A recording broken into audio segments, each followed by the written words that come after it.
On appelle ça.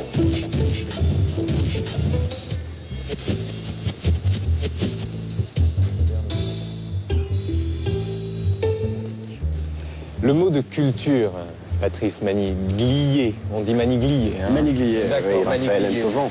Non, Enthoven, mais on en reparlera tout à l'heure. Le mot de culture, Patrice Maniglier, vous qui enseignez à l'université de l'Essex et non pas à l'université d'Essex, allons-y, le mot de culture est un mot ambivalent.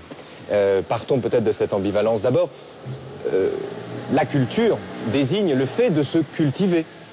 Et en se cultivant, d'apprendre, par exemple, une langue qui n'est pas la sienne, de changer de registre, en somme de s'élever, d'accéder à un état qui transcende nos déterminations particulières. Et en même temps, on a l'impression presque contradictoirement que le mot de culture désigne le fait d'appartenir à une culture particulière. D'ailleurs, l'allemand a deux mots pour désigner ça, Bildung et Kultur. Est-ce qu'on peut partir de cette ambivalence du mot de culture ? Oui, c'est vrai que la notion de culture vient du même mot qui a donné agriculture. Donc c'est l'idée de faire fleurir des choses. Attention. Qui n'empêche pas d'ailleurs d'être cultivé, n'empêche pas de mourir, mais ça permet aussi de l'éviter de temps en temps. Ça permet absolument. Tenez, juste avant d'avoir la réponse, quand même, un hasard objectif, hein. Ça ne s'invente pas. Voilà. Ça, c'est vrai que c'est assez extraordinaire. Je précise que nous n'avons pas tagué la petite qui sert de couverture à Triste Tropique, mais voilà. Ouais, je ne l'ai pas fait moi non plus. Non, ça c'est assez extraordinaire. Et alors ce qui est assez fascinant, c'est que dans cette rue, donc quelqu'un a fait un pochoir reprenant l'image de Claude Lévi-Strauss. Et je me dis en voyant ça en fait que ça représente justement une sorte de nostalgie. Probablement d'une nostalgie d'un état de nature en fait qui serait antérieur à tous les vices de la civilisation qui est la nôtre. Et ce qui me frappe en fait immédiatement, cette nostalgie est en elle-même un fait culturel. Non seulement cette nostalgie est tout à fait culturelle, mais elle représente la nature en fait par quelqu'un qui appartient à une autre culture. Ouais. C'est-à-dire que l'image même de la nature est donnée par une autre culture. Et c'est peut-être ça aussi l'ambiguïté de la notion de culture, parce que la notion de culture veut dire effectivement se fabriquer soi-même en fait. Donc c'est l'idée selon laquelle l'homme n'est pas simplement quelque chose, mais il est aussi un faire, hein, pas un être, il est aussi un faire. Et en même temps, on a le sentiment que cette culture qui définirait l'homme en fait est un peu la nature de l'homme. Et là, en somme, la nature humaine, il faut mettre le mot ici entre guillemets, serait au fond cette potentialité, une absence de nature qui lui permettrait de s'ouvrir à des possibles qui ne sont pas écrits au départ. Exactement, la nature humaine, ce serait de ne pas en avoir. Le propre de l'homme, c'est de ne pas avoir de propriété particulière. Passez-moi devant. Et donc... Bon, et donc cette question du rapport entre nature et culture a été un peu à l'origine, il faut bien le dire, de la réflexion philosophique sur la notion de culture. Moi, il me semble qu'aujourd'hui, quand même, ce qui est remis en question, c'est précisément cette idée qu'il y aurait un propre de l'homme qui serait la culture en général. En somme, la culture, comme le rire, serait le propre de l'homme. Voilà. Et même l'idée selon laquelle il faudrait chercher un propre de l'homme me semble... problématique et probablement contraire à ce qu'il y a d'intéressant dans la notion de culture. Peut-être la première chose à dire, c'est qu'en fait, ça n'est pas vrai que la culture soit le propre de l'homme.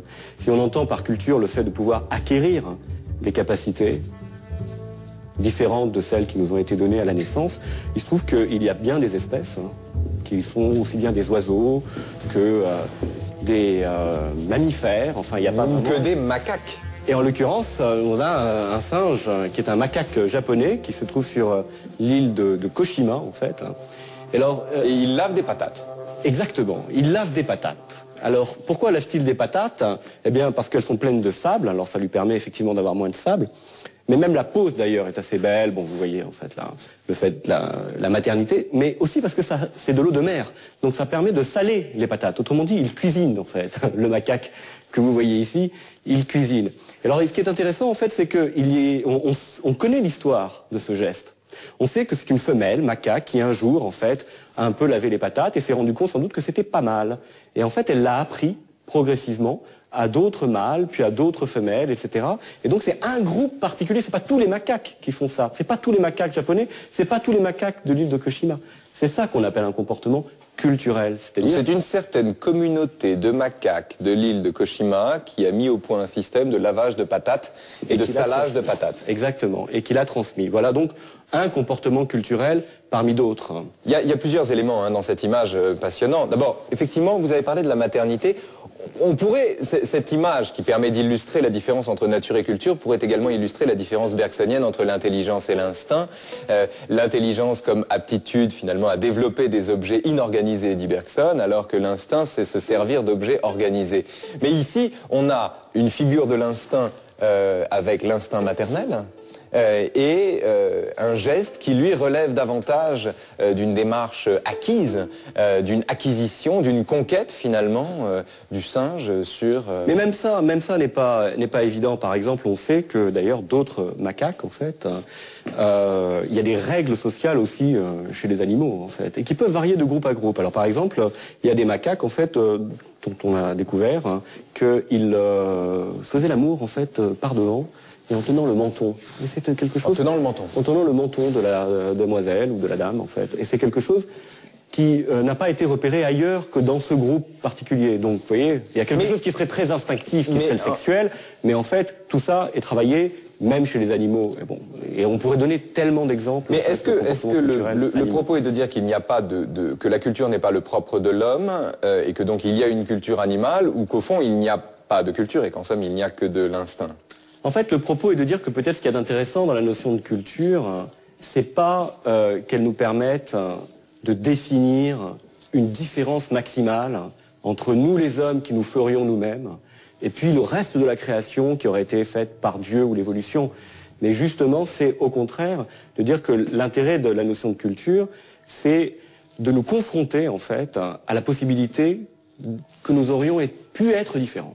Nous aurions pu être autre. Parce que, est-ce que le comportement du macaque qui fait l'amour en tenant le menton de madame, est-ce que ce comportement évolue lui-même? Parce qu'on pourrait considérer à ce moment-là que si ce comportement est stable, si depuis la nuit des temps les macaques de tel endroit font l'amour de cette façon, à ce moment-là, on n'est pas dans un fait culturel.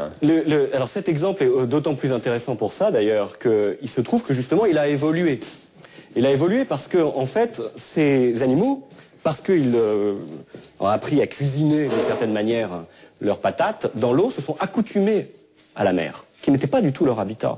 Et à un moment, en fait, où ils ont été attaqués par un autre groupe, eh bien, ils ont fait quelque chose qu'on n'a jamais vu d'autres macaques faire, qui est tout simplement, ils ont traversé, en fait, le petit banc de mer qui les séparait d'une autre île, et ils se sont installés sur une île voisine. Donc, ils ont carrément changé leur habitat. Donc, il y a un impérialisme macaque. Il y a un impérialisme macaque, c'est possible, et surtout, il y a véritablement une dynamique des comportements culturels qui permettent de créer de nouveaux comportements culturels, qui en permettent de créer... Le texte implicitement contre lequel vous dites ce que vous dites ici est un texte de Rousseau, qui se trouve dans le second discours, le discours sur l'origine et les fondements de l'inégalité parmi les hommes. Rousseau dit ceci, s'inspirant lui-même de Descartes d'ailleurs: « Je ne vois dans tout animal qu'une machine ingénieuse, à qui la nature a donné des sens pour se remonter elle-même et pour se garantir jusqu'à un certain point de tout ce qui tend à la détruire. J'aperçois précisément les mêmes choses dans la machine humaine, avec cette différence que la nature seule fait tout dans les opérations de la bête, alors que l'homme concourt aux siennes en qualité d'agent libre. » Autrement dit Rousseau, l'un choisit ou rejette par instinct ce que l'autre fait par un acte de liberté. Et c'est ainsi, ajoute-t-il, qu'un pigeon mourrait de faim près d'un bassin rempli des meilleures viandes et un chat sur des tas de fruits, alors que l'homme, lui, peut changer d'habitude, de sorte qu'il y a, du point de vue de Rousseau, même si Rousseau le déplore, une histoire humaine alors qu'il n'y a pas d'histoire animale. C'est ce que Rousseau a appelé la perfectibilité de l'homme qui le caractériserait. À la différence des animaux qui sont parfaits. En un sens, oui, les animaux sont parfaits. Et donc, en tout cas, ils ne peuvent pas s'améliorer, tandis que l'homme peut s'améliorer. Et vous le dites justement, Rousseau, lui, le déplore. C'est-à-dire, il pense que c'est l'origine de tous les vices humains. Mais qu'est-ce qu'il y a derrière? Au fond, il y a l'idée de progrès. Donc Rousseau est le premier grand critique du progrès. Mais en même temps, le penseur de sa condition de possibilité. Exactement. C'est toute l'ambivalence de Rousseau, sa condition de possibilité. Mais ce que vous voyez ici, c'est cette idée, finalement, que la notion de culture est utilisée pour créer, au fond, une hiérarchie entre les êtres. Et il me semble que ce qui est intéressant dans l'idée de culture, c'est qu'elle peut être complètement retournée, et au lieu de dire, justement, qu'il y a un propre de l'homme vers lequel on irait de plus en plus, on peut utiliser la notion de culture, au contraire, pour dire, finalement, qu'il y a une égalité fondamentale des êtres. Parce que si vous voulez introduire une hiérarchie entre les espèces, en fait, on introduit une hiérarchie aussi entre les hommes. Parce que s'il y a une propre nature humaine, quelque chose qui est d'être vraiment humain, ça veut dire qu'il y a des hommes qui sont un peu moins humains quand même que les autres. Donc la notion de progrès va nécessairement avec celle de hiérarchie au sein de l'humanité elle-même. Ce que vous dites, c'est que l'établissement d'une différence entre nature et culture recouvre une différence